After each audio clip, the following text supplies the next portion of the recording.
Fid-diskors tiegħu il-ħadd filgħodu f'Taslima, il-Prim Ministru Robert Abela tkellem dwar l-eżami li pajjiżna għandu bil-Manival hawn fakkar kif lura fl-2012 taħt amministrazzjoni preċedenti il-Manival kienet diġà uriet tibdil li rid isir f'pajjiżna.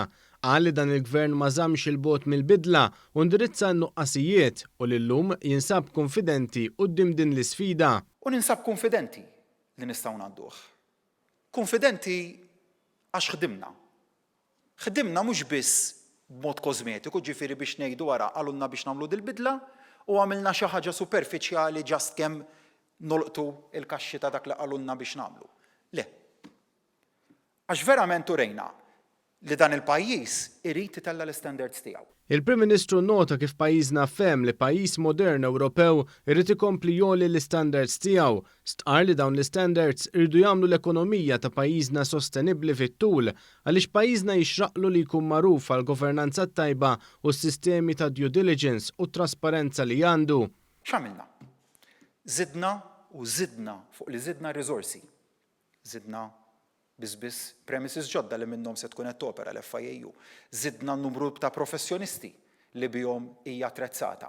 Fuq kollox imma fhimna li pajjiż Ewropew modern irid itella l-standards tiegħu il fuq. Hawnhekk huwa reġa' appella l-għaqda quddiem l-eżami tal-Manival hekk kif fi kliemu l-evalwazzjoni issa se jagħmluha nies minn barra l-pajjiż u għalhekk huwa kruċjali li t-titjib li sar jasal barra minn xtutna.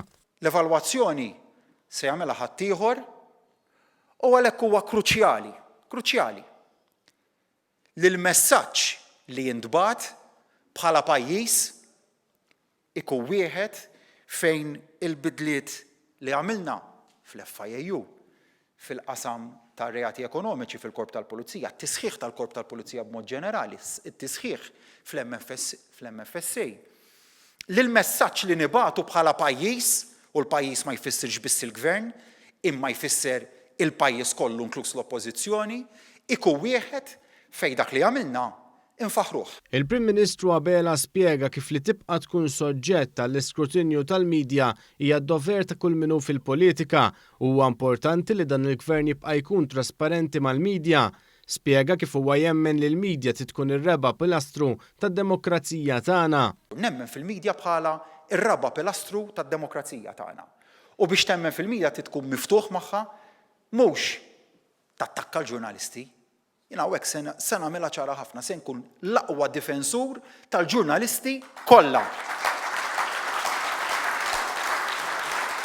Ġejjin mill-liema media house ġejjin. Jistgħu jkunu il-ġurnalisti tal-Partit Nazzjonalista, ma ħanħalli l-ħadd jattakkhom. U għatem id-diskors tiegħu billi reġa' tenna l-weda li dan il-gvern jibqa' jkun onest mal-poplu Malti wawċi hekk kif kull weda li jagħmel dan il-gvern dejjem iżomma. Nista' nserraħ moħħ kulħadd li ġala darba aħna nagħtu kelma, dik il-kelma nimxu magħha jekk hijiex vouchers, jekk hijiex fuq kull deċiżjoni oħra, il-kelma għal dan il-gvern hija kelma magħna taf fejn qiegħed.